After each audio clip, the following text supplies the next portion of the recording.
ప్రేక్షకులకు నమస్కారం. ADN news TV మన దర్శి మన local channel. ADN news TV ప్రేక్షకులకు నమస్కారం. దర్శి నియోజకవర్గంలోని మండలాలే కాకుండా చుట్టుపక్కల దాదాపు 20 మండలాల్లో హిందూ ధార్మిక ప్రకారం ఒక్క పొదిల్లో తప్ప మరెక్కడ శివ, వైష్ణవ, సాకేతీయ దేవాలయాలకు సంబంధించి రథోత్సవ కార్యక్రమాలు జరగవు.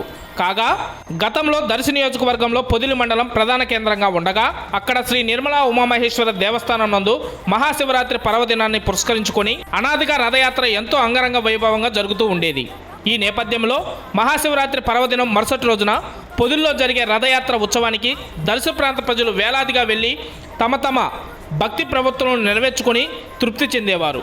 కాగా పునర్విభజన అనంతరం దర్శి నియోజకవర్గం నుండి పొదిలి మండలం పూర్తిగా మార్కాపురం నియోజకవర్గంలో కలవడంతో మన దర్శి నియోజకవర్గంలో కూడా రథోత్సవ యాత్ర జరగటం లేదనే అసంతృప్తి ఇక్కడ ప్రాంతీయుల్లో బలంగా నాటుకొని ఉంది. ఈ లోటును భర్తీ చేస్తూ స్థానిక శివాలయం కమిటీ ఆధ్వర్యంలో దర్శి పట్టణ భక్తుల సహాయ సహకారాలతో శివాలయంకు దాదాపు 35 లక్షల వ్యయంతో నిర్మాణమై నూతన రథ ప్రారంభోత్సవ యాత్రకు ముఖ్య అతిథులుగా విచ్చేసిన ప్రకాశం జిల్లా పరిషత్ చైర్పర్సన్ బూచేపల్లి వెంకయ్యమ్మ గారు, దర్శి మాజీ శాసనసభ్యులు నారపశెట్టి పాపారావు దంపతులు, దర్శి మండల వైస్ ఎంపీపీ సోము దుర్గారెడ్డి గారు, స్థానిక శివాలయ కమిటీ సభ్యురాలు శ్రీమతి గోసుల నాగేశ్వరి స్వగృహంలో కొంతసేపు విశ్రాంతి తీసుకున్నారు. ఈ సందర్భంగా స్థానిక ADN news TV coordinator Ramana dish స్వామితో ముఖాముఖిగా ఆధ్యాత్మికంగా తమ అనుభవాలను వ్యక్తం చేశారు. దర్శి నియోజకవర్గం పొదిలి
చేస్తూ దర్శిలో శ్రీ సువచ్చల సమేత ప్రసన్నాంజనేయ స్వామి తిరునాళ్ళ మాదిరిగానే ఈ రథయాత్ర కూడా దర్శి చుట్టుపక్కల ప్రజలు ఆదరిస్తారని వారు ఆకాంక్షించారు.